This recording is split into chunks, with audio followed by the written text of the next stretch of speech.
Sekarang saya tanya Pak Ferry Amsari, yang dilakukan oleh Panji terhadap komedi yang disampaikan itu kritikan atau hinaan? Saya nggak tahu telinga Anda taruh di mana ya. Saya sudah mengatakan. Iya. Enggak, saya tanya itu kritikan atau hinaan. Saya nggak mau ngomong telinga saya. Saya tidak mau menjawab. Kok tidak mau? Anda di sini. Oke, nanti. Ini untuk menjawab. Saya belum selesai. Kan saya punya kesempatan. Silakan. Selesai. Ya. Saya mau kasih contoh ya. Donald Trump kurang berdebah apa itu ya? Ngambil nyaplok negara orang, melecehkan perempuan, melecehkan anak. Enggak, kita nggak usah melebar kemana-mana. Jawaban saya itu pertanyaan saya itu tolong dijawab lah. Panji itu kritik atau menghina? Mas, saya tidak akan menjawab. Lo harus menjawab dong. Anda di sini sebagai narasumber. Kan saya itu bukan narasumber Anda. Loh, saya kan narasumber juga, makanya saya tanya, kita sedang dialog. Mantap. Saya Komunikasi tidak dua arah. menjawab apapun pertanyaan. Saya bertanya hak saya sebagai silakan. narasumber juga di sini. Kalau Anda Untuk menggali kompetensi Anda di sini, maka saya bertanya, tolong jawab. Oke. Panji itu menghina atau mengkritik? Biar saya jelaskan kepada Anda. Apa itu kritik, apa itu penghinaan? Oke, Gitu loh. silakan. Saya akan jelaskan kepada Anda. Kritikan ini, penghinaan ini gitu loh. Bedanya apa? Silakan. Kumpulan pengacara mediocre pembela Jokowi dan pembela pemerintah yang diwakili pengacara emosian Fitra Ramadhani, pengacara naik meja Firdaus Oyobo, dan pengacara Sri Mulat Adi Gogon Darmawan mengacaukan acara forum diskusi publik di sebuah talkshow politik. Namun trio ubur-ubur pembela Jokowi ini bisa dipermalukan dan dibungkam oleh pakar hukum tata negara Ferry Amsari yang nampak begitu muak dengan kedangkalan dan sikap menjilat dari para termul yang selalu saja membela Jokowi dan pemerintah dengan membabi buta. Kritik, dia harus disertai dengan solusi, tetapi pakai adab dan norma. Kritik harus disertai Ya, dengan solusi, tetap tetapi mempertimbangkan tetap adab dan norma. Dan norma, oke. Ya, berkaitan dengan etika. Kritik. Ya, kritik. Oke. Ya, Itu tetapi, definisi dari? ya, Bentar, itu definisi dari? dari kritik. Iya, dari mana? Sumbernya apa? Dari saya barusan. Ya, jadi saya nggak pernah lebar. Saya nggak akan melebar kemana-mana karena saya nggak mau so pinter ya. Oke. Tapi kalau hinaan, Sebentar, saya izinkan saya ketawa. kalau hinaan itu sudah mengarah kepada personal. Saya pikir Anda ya. ngutip disertasi siapa, tesis siapa. Lo enggak, saya nggak biasa meniru orang karena saya udah cerdas sendiri. Ngapain saya niru orang? Jadi orang yang harus niru saya. Orang harus niru saya. Ngapain saya pakai pemahaman orang? Pengetahuan saya sendiri gitu. Dalam momen ini, Ferry Amsari membabat habis pengacara naik meja Firdaus Oyobo yang membela penguasa tanpa keilmuan. Hanya narasi sesat pemujaan dari orang yang ingin mencoba menempel dan mengharapkan belas kasih dari penguasa untuk tujuan pribadi. Seperti benalu dalam demokrasi, para pembela akan terus menempel dan membela penguasa dengan berbagai macam cara. Nah, dalam konteks ini timbul pertanyaan, kalau kemudian ada orang kurang waras ya, kalau debat dia seperti monkey debate ya, debat aneh-aneh gitu ya, teriak-teriak. Jangan kencang-kencang Pak Dokter, nanti Ahmad Kojinuddin tersinggung. Jangan kencang-kencang. Ya. Bilang mongki jangan kencang-kencang tersinggung. Insya Allah dia tidak tersinggung. Karena dia Abang juga tidak ribut, tersinggung karena suka begitu juga. Saya nggak begitu parah. Nah artinya ini semua sebenarnya sudah tuntas. Kenapa kemudian dibicarakan, dilanjutkan? Kalau orang yang buat undang-undang bilang begitu, kalau yang melaporkan salah, oh kata tugas polisi melanjutkan. Loh kalau besok ada orang lupa ingatan, orang gila melaporkan, apakah teman-teman kepolisian juga melanjutkan? Selanjutnya, Ferry Amsari juga mempermalukan dan membungkam pengacara emosian Fitra Ramadhani yang ia sebut seperti juru bicara penguasa dan mempersilahkan Fitra Ramadhani untuk menuju pintu keluar studio perdebatan jika tak berkenan menerima kritik yang ia tujukan kepada penguasa. Dalam momen ini, Fitra hanya tersenyum kecut saat dipermalukan dengan telak oleh Ferry Amsari. Jangan dipolitisir, jangan Pak, politisir. saya mendengarkan juga ucapan itu bahwa tidak akan diberlakukan semena-mena terhadap dalam proses Panji. hukum itu Proses yang hukumnya. berjalan. Ya, proses Jadi hukum. tidak ada bilang tidak kena. Jadi Iya. Anda jangan menyimpulkan seperti Iya. ini. Pokoknya kalau kalah politik ya kena gitu kita aja. ini kayak anak-anak kecil semua jadinya kalau Anda menyimpulkan seperti itu gitu loh. Iya. Makanya Anda dengar dulu dari keterangan Habibur Rahman secara jelas. Ya, terima kasih jubir Pak Habibur Rahman. Pertama, bahwa ada tendensi bahwa itu karena satu, tempusnya tidak tepat. Ini 2026 diberlakukan, Panji 2025 dia ngomong. Jadi tidak kena ke sana. Masih perbincangan. Jadi kalau kemudian kita menarik-narik, pertanyaan besarnya teman-teman kepolisian, kenapa menarik-narik seolah-olah ini rumit? Ya. Pak, saya satu-satunya Direktur Pusat Studi Konstitusi yang memegang jabatan hanya Saya satu. satu-satunya pengangguran di Indonesia yang pinter. Sangat layak dipersandingkan. Kalau konteksnya Dan jabatan, beliau satu-satunya yang memiliki bintang 5. Ya. Dan saya satu-satunya pengacara yang naik meja, selesai. Udah. oh sangat beretika sekali itu ya. Nah, saya Tidak sengajaan. Oke, iya. Oke, kalau Anda yang melakukan kesalahan tidak sengaja, kalau Panji itu kesengajaan tuh. Nah, tapi Raja paham yang Yang bermasalah adalah penasehat-penasehatnya, para penjilat yang mencari argumentasi untuk membenarkan hal-hal yang salah. Raja menghukum orang-orang yang kemudian mempermainkan apa yang dia lakukan sebagai sesuatu yang wajar. Sementara Nah, anak bos to the point aja. Berarti Anda bilang bahwasanya pemerintah melaporkan mereka gitu. Bang, saya cerita. Ya to the point aja, jangan Raja muter-muter. Inggris. Nggak Karena perlu. kalau kita muter-muter Bang, bicara raja dan kalau lain-lain, Anda nggak tidak jelas. nyaman muter-muter tuh pintu keluar. Karena Saya begini, mau dibolehkan keluar. Jadi begini, Saya begini. boleh tunggu dulu. Anda nggak paham konteks saya. Oke, saya persilakan. Saya selesai. Terima kasih. Assalamualaikum warahmatullahi Karena pelapornya beliau. Anda kaitkan dengan pemerintah, nggak ada urusannya, bos. Oke, baik. Ya. Berikutnya Ferry Amsari juga membungkam kedunguan yang disampaikan pembela Jokowi, Ade Gogon Darmawan, yang mencoba memotong dan menghentikan pembicaraan Ferry Amsari, namun langsung dibayar lunas oleh Ferry, yang menyebut Ade Darmawan tidak punya hak dalam forum diskusi ini untuk menghentikan pembicaraan narasumber lain, karena dia bukanlah pembawa acara ataupun pihak penyelenggara. daripada sibuk dengan satu orang Panji sehingga melupakan konteks yang lebih besar yang diceritakan Panji soal pendidikan politik, pemilu curang, bagaimana pemilu dikerjakan kita semua, bagaimana politik disasar kepada publik seolah-olah gemoy betul, tapi pada faktanya tidak betul-betul gemoy. Mana tari-tari gemoy itu hilang, karena itulah tari-tari politik. Bagi saya, menurut saya, banyak hal yang kita pelajari. Ambil positifnya kalau memang mau mengambil positifnya. Kalau ada negatifnya kita pelajari, jangan kita melakukannya. Jadi bagi saya tidak bisa kita melihat forum internum itu sebagai yang eksternum. Dia tidak Nggak dijawab aja bang. Ini lama sekali ya. Lah kan saya diberikan hak. Anda diberikan hak lama tadi, tidak ada isinya saya dengarkan. Jawab aja lah bang. Pertanyaan apa tadi? Kenapa? Saya kan diminta menjelaskan nih, nggak boleh.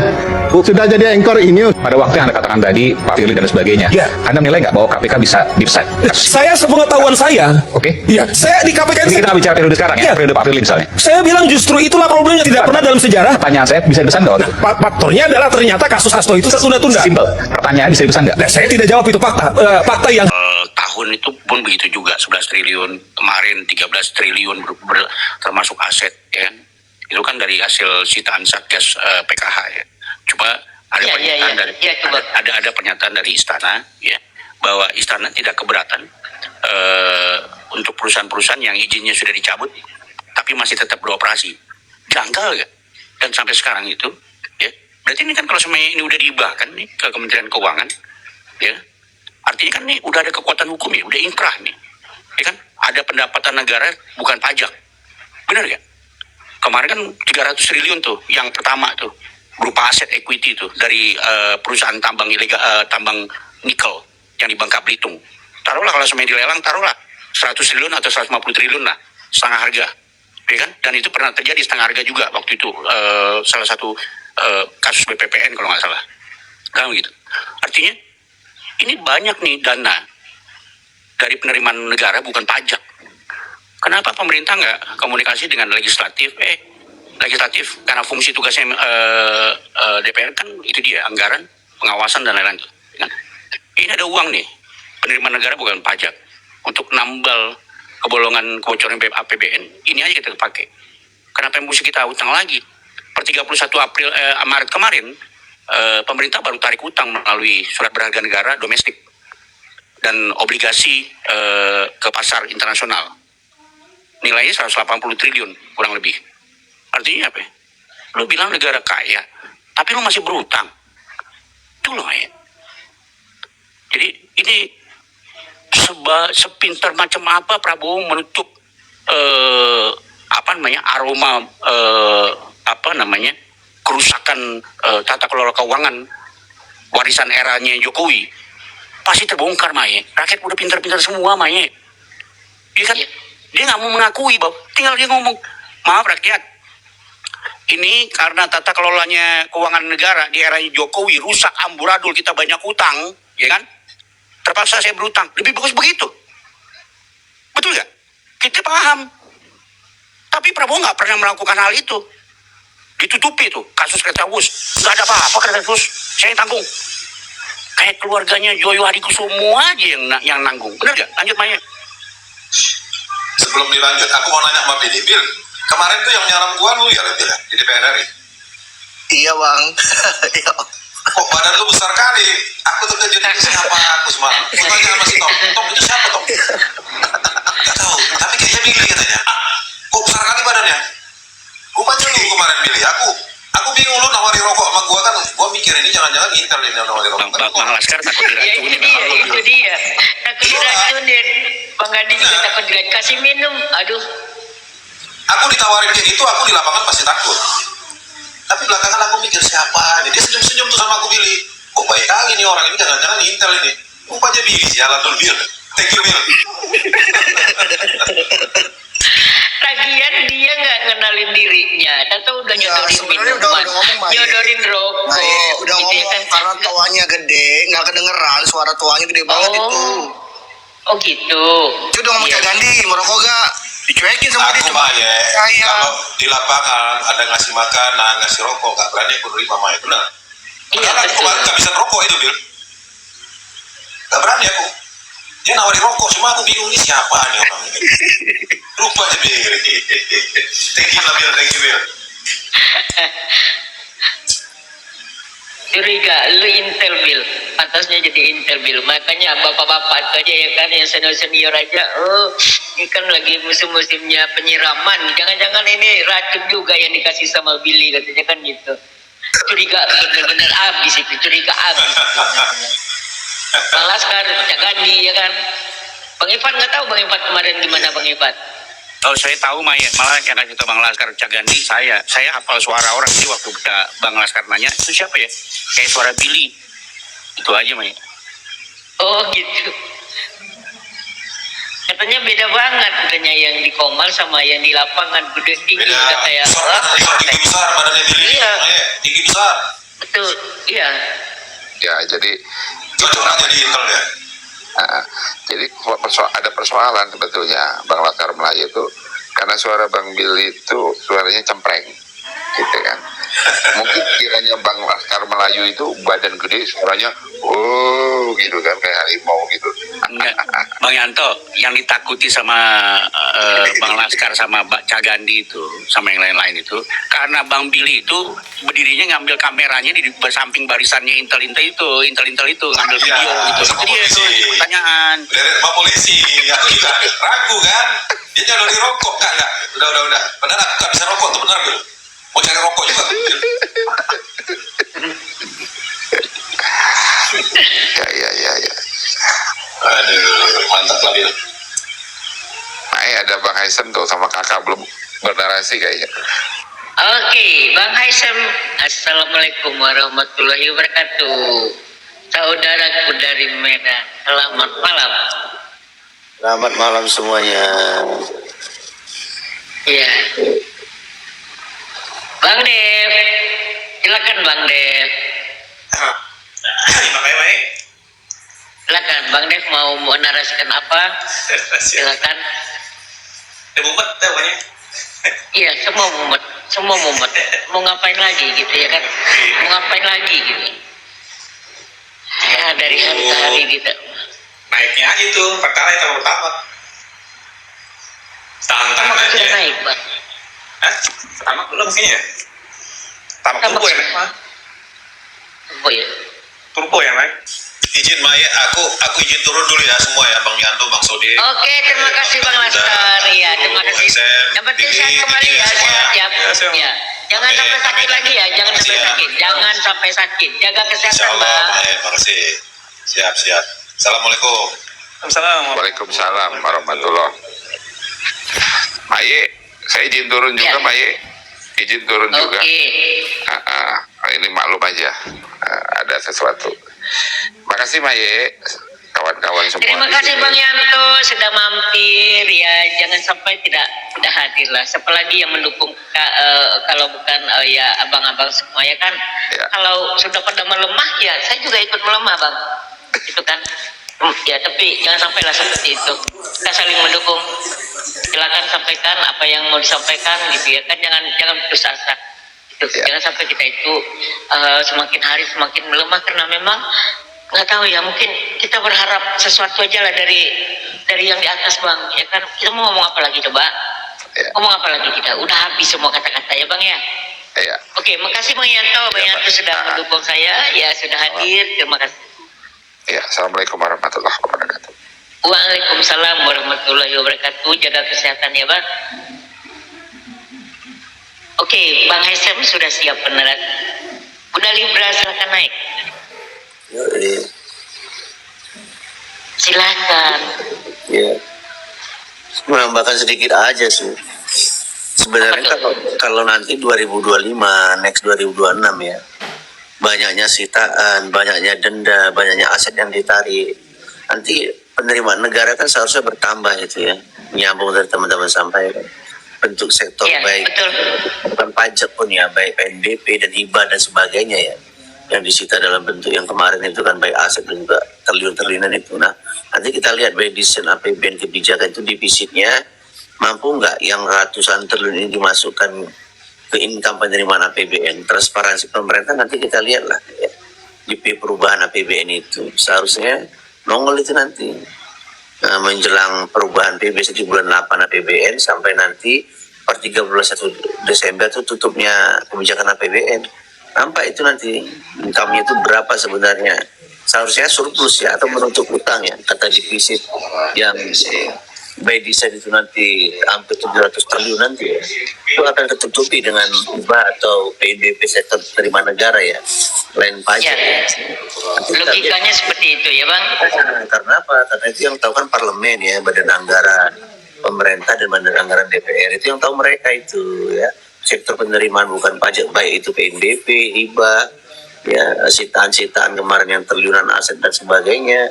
Berapa itu totalnya itu? Kan ratusan triliun itu nanti akumulasinya. Di akhir 2025 kemarin, di awal 2026, sektor perubahan APBN kita lihat income-nya berapa masuk sampai per 25 Desember 2026. Itu kan kelihatan itu. Kalau memang kebijakan tata kelola APBN itu memang transparansi ya, bentuk penerimaan kas negara income itu memang sektor yang masuk ya, baik aset dan juga triliunan-triliunan kemarin. Sebenarnya itu sih kalau mau pemerintah transparansi ya gampang juga melihat apa ya postur daripada income itu. Kenapa? Karena kan seharusnya pemerintah terkait Impres 125 ya tentang badan efisiensi. Seharusnya pemerintah itu badan investasi, badan efisiensi dan badan apa ya income itu jadi satu ya. Badan income pendapatannya kan, badan investasi juga badan investasi satu, dia tiga itu badan investasi, efisiensi dan income. Substansinya ke situ. Kalau pemerintah berani ya memang harus ke situ ya. Tata kelola kebijakan APBN itu ya, nomor 17 undang-undang itu kan 2025. Kenapa kan itu aja sih. Kalau berani ya, pemerintah kalau berani ya dengan instrumen keadilan sosial bagi seluruh Indonesia salah satunya APBN ya. Belanja, pajak, PNBP, semua sektor di situ. APBN namanya sektor. Mungkin tambahan saya itu aja, Francisca. Oke, apakah yang dituntutkan transparansinya pemerintah ya dari uang yang disita kejaksaan itu berapa teh Bang? Semua? Akumulasi banyak ya, uang tunai kemarin beberapa kali ditunjukkan ya. Puluhan triliun. Nah aset-aset kemarin lahan sawit produktif, sitaan alat-alat berat kemarin, bahkan lahan-lahan hutan lindung kemarin itu kan produktif ya. Itu kalau diakumulasikan per bulan kan ada uangnya itu berbentuk lahan sawit produktif yang diakumulasikan dalam sistem per panen per kilo dan 1,3 juta hektar kemarin di awal itu kan di akhir 2025 itu luar biasa. Itu produktif dan itu udah diserahkan ya waktu Sri Mulyani sebelum mangkat, Erick Thohir sebelum menteri dibubarkan, Jaksa Agung itu nampak itu sampai kemarin uang triliunan itu ratusan triliun total itu bisa menutup utang itu kalau akumulasinya totalitas daripada aset lahan produktif dan juga uang sita-sitaan itu ratusan triliun itu banyak luar biasa itu income sektor masuk pendapatan negara masuk kas negara kita lihat itu ya. Terus itu uang itu dikemanain itu Bang? Kalau tidak dipergunakan untuk menutupi APBN? Nah seharusnya itu masuk ke sektor income penerimaan negara, kas negara, PNBP, pendapatan negara bukan pajak atau hibah. Ketika ada sitaan setelah putusan pengadilan dari kejaksaan, KPK, ya banyak itu itemnya. Ya. Jadi ikas dia penerimaan negara di income APBN. Sektornya masuk ke sana itu deh. Ya kalau pemerintah transparansi ya tata kelola daripada APBN sektor income ya. Makanya pemerintah itu kan nggak berani transparansi ya bentuk nilai investasi berapa yang diinvestasikan dalam bentuk dan antara tuh nilai investasi, realisasi, implementasi berapa efisiensinya dalam bentuk Impres nomor 125 yang mana berapa yang dihemat dan berapa badan income pendapatan negara yang dicapai dalam bentuk sitaan dan juga kemarin triliunan aset kan gitu kan. Pemerintah nggak berani itulah. Saya dan yakin percaya. Badan anggaran DPR, tim anggaran pemerintah juga kan nggak berani itu. Transparansi sektor kas negara termasuk income pendapatan itu yang begitu luar biasa, ratusan triliun untuk akumulasi barang. Maksud abang nggak beraninya gimana bang? Maksud abang nggak berani bagaimana bang? Nggak berani ya, namanya rasio negara dan dokumen dalam bentuk income pendapatan karena kan dipisit ya, APBN itu dipisit tapi transparansi itu nggak berani. Rezim itu nggak berani transparansi penerimaan negara. Misalnya penerimaannya aja lah, objek income pendapatannya, objeknya aja, datanya itu mana nggak berani mereka transparansi. Karena itu memang seharusnya APBN kita, tata kelolanya itu harus surplus. Ya, kalau hari ini itu kita lihat ya pergerakan daripada aktivitas APBN itu harus surplus. Kenapa? Walaupun ada ini ya, ada inflasi gitu ya. Karena memang yang ditarik utang itu, selain utang, yang ditarik oleh income kas negara terkait sektor sitaan itu luar biasa itu, ratusan triliun jumlahnya itu. Per tahun kan bergerak itu terus kan. Dan saya produktif itu kan 1,3 juta, 1, sekian juta.